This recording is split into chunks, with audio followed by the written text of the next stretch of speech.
que o acusado de estuprar e matar Júlia dos Anjos Brandão em abril deste ano não estava com um surto psicótico. O Águia, inclusive, conversou com o advogado da família da vítima sobre esse tema. Aqui estão os advogados da família da Júlia, que está a par de toda a história e vai trazer mais informações para você que está em casa. A defesa dele pediu, a defesa do Francisco pediu um laudo para demonstrar que ele tinha problema mental, mas conforme já esperado, esse laudo ele deu negativo, comprovando apenas aquilo que a gente já sabia, que ele estava ciente de todos os atos praticados e pior, né, comprovou ainda mais a forma fria, a forma calculista e pensada em todos os atos dele. Então quer dizer que os advogados do Francisco queriam alegar que ele estava com problemas psicológicos? O Francisco alegou que ele não lembrava de nada, que ele teria aí problemas psicológicos, mas o fazer esse exame só comprova como ele é frio.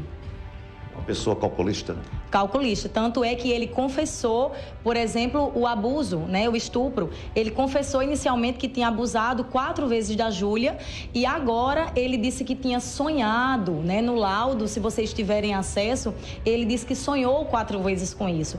Ou seja, é uma pessoa que pensa e que é extremamente inteligente, que pensa bem mais do que eu. Sara, daqui para frente, como é que se vai tramitar o processo?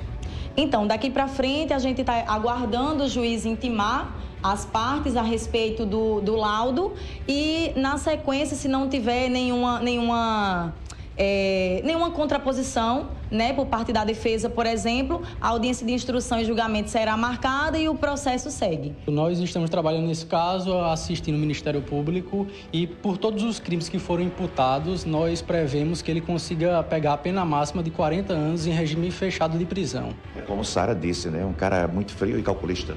Exatamente, uma pessoa muito inteligente, uma pessoa que premeditou tudo e que não tem nenhuma possibilidade de conviver em sociedade. Vamos aguardar agora o pronunciamento da Justiça para que ele seja julgado e condenado. Exatamente. Esperamos muito que já próximo ano já tenha o júri e ele seja condenado com a pena máxima. E que continue no regime fechado. Exatamente. Bom, falei com o Roberto, falei com a Sara, eles que são advogados da família da Júlia e continuam aí trabalhando no intuito que o Francisco seja julgado e condenado pela morte e o estupro da pequena Júlia. Volta aos estúdios com as imagens do Berg Souza. A nossa repórter Thaís Aureliano conversou com o advogado do senhor Francisco, o doutor Daniel Alisson, que fala sobre esse tema.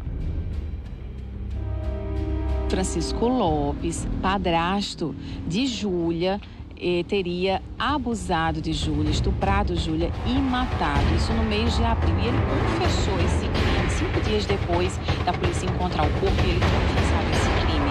Mas agora ele mudou o depoimento. Inclusive, os advogados entraram na justiça solicitando, né, um laudo para algum tipo de perturbação mental, mas esse laudo foi negado por parte da justiça e é sobre esse assunto que a gente conversa agora com o Daniel Alisson, que é o advogado de Francisco Lopes. Muito obrigada pela sua participação, Daniel. Com relação primeiro ao resultado, né? Deu negativo, então, a justiça deu negativo, mas ele apresentou surto na hora, né? Ele disse que surtou para ter cometido esse crime. Em relação ao laudo, realmente saiu negativo, mas teve alguns pontos que foram abordados lá pelo médico que eu acredito que seja necessário nós contarmos aqui, né?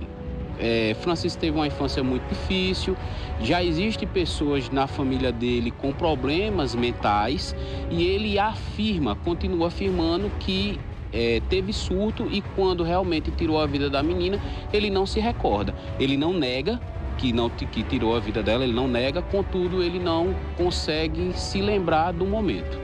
Então, o que nós podemos contribuir com a sociedade em relação a essa informação é isso. E mudou também, né, o depoimento da audiência de custódia para agora, né? Diz que lembra de ter sonhado, né, tendo sonhos sexuais com a enteada, mas que não teria abusado dela, apesar de ter confirmado isso na audiência de custódia. Exatamente. Ele afirma que teve sonhos eróticos com Júlia, mas que em nenhum momento abusou sexualmente dela. E isso se comprova através do laudo que saiu recentemente, que ela não foi, graças a Deus, né, abusada sexualmente. Uma outra informação é que a companheira, né, do Francisco, a mãe de Júlia, saiu daqui de João Pessoa grávida de 2, 3 meses, quando a menina foi encontrada morta em Gramame. Essa criança já nasceu. Qual foi a reação dele ao saber que estava sendo, então, pai, né, da mãe de Júlia? A reação dele foi uma reação de felicidade. É oportuno trazer à sociedade que uma coisa não se comunica com a outra. A questão do assassinato de Júlia não se comunica com o nascimento dessa criança.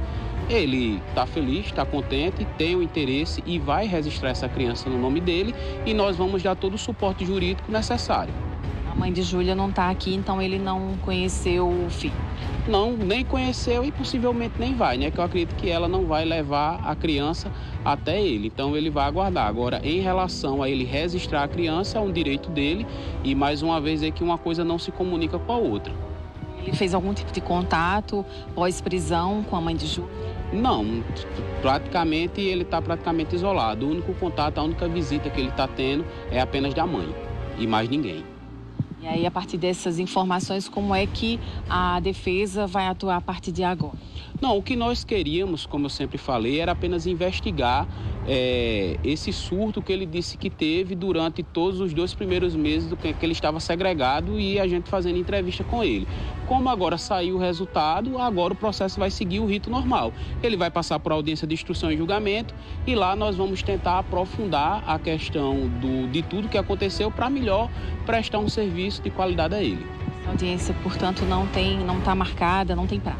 Possivelmente esse ano não acontece mais, até porque só falta 8 dias para o judiciário entrar no recesso forense. Então, eu acredito que essa audiência deve ficar para fevereiro ou para março de 2023. Me divide a tela aí comigo, por gentileza. Divide comigo, por gentileza, a tela com ele. Eu fico olhando assim, a cara de cretino mesmo, de mala, de covarde que tem esse Francisco, sabe? Esse caso é o caso da menina Júlia dos Anjos, aquela garotinha de 12 anos, menina cheia de sonhos, morava com a mãe, esse mala encostou na família, vai pra lá, vem pra cá, começou a morar com a mãe da Júlia. Aí, de repente, a Júlia some, desaparece. Aqui neste programa, nesse horário pela manhã, essa imagem que você tá vendo do Francisco aí, ele com essa carinha dele aí, era dando entrevista aqui nesse programa.